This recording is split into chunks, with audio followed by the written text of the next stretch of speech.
This is how World War WW3 begins. The central argument here is that the world may already be entering the early stages of a global war.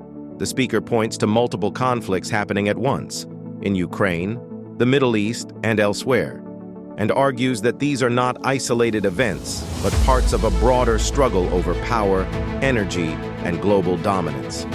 As these wars spread, energy supplies are being disrupted, infrastructure is being destroyed, and the world may be heading into a severe energy crisis that could hit Europe and Asia especially hard. A major part of this argument is that the conflict with Iran is not just about Iran. It is presented as part of a larger U.S. strategy aimed at controlling energy flows and weakening rivals, especially China. Since China depends heavily on outside energy supplies, including oil from Iran, efforts to cut off Iranian, Russian, and Venezuelan oil are described as indirect moves against Beijing. From that point of view, Russia and China would have strong strategic reasons to support Iran rather than stand aside. The speaker also argues that the United States is no longer even pretending to operate within the framework of international law. The United Nations, in this view, exists to prevent exactly this kind of behavior, one country threatening or attacking another.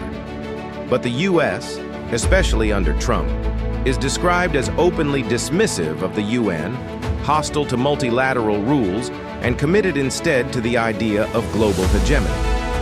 The claim is that Washington sees the United Nations not as a partner, but as an obstacle to power. Europe is criticized just as sharply.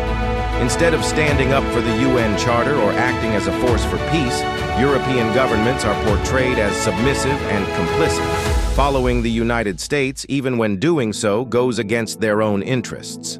The speaker contrasts today's leadership with earlier European statesmen who understood the devastation of war and believed peace had to be protected. In this telling, Europe has lost both its independence and its sense of purpose. The discussion then shifts to the rule of law inside the United States. The speaker argues that American foreign policy has long been controlled less by democratic institutions and more by the national security state, especially the CIA and military establishment. Trump, in this interpretation, is not creating something entirely new. He is simply saying openly and more recklessly what has long been true in practice. The United States has repeatedly interfered in other nations, backed coups, and helped decide who governs foreign countries, all while presenting itself as a defender of democracy. That leads to an even darker claim, that the United States may already function more like an empire than a republic, at least in foreign affairs.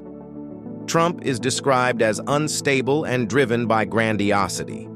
But he is also seen as the latest figure at the top of a machine that has existed for decades. The real danger, according to the speaker, lies not only in Trump's personality, but in the combination of personal recklessness with an already militarized and interventionist system.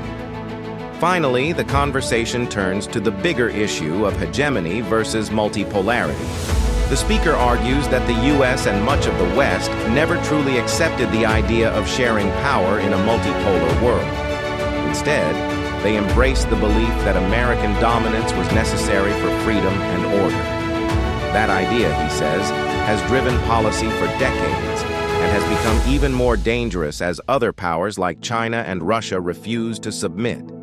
The speaker contrasts that with an older vision associated with Franklin Roosevelt, a world where major powers cooperate, follow common rules, and share responsibility for peace. That vision, he argues, died long ago, replaced by the pursuit of dominance. The result is a world now moving toward wider war, deeper instability, and possible catastrophe. The final warning is that unless world leaders reject this obsession with control and return to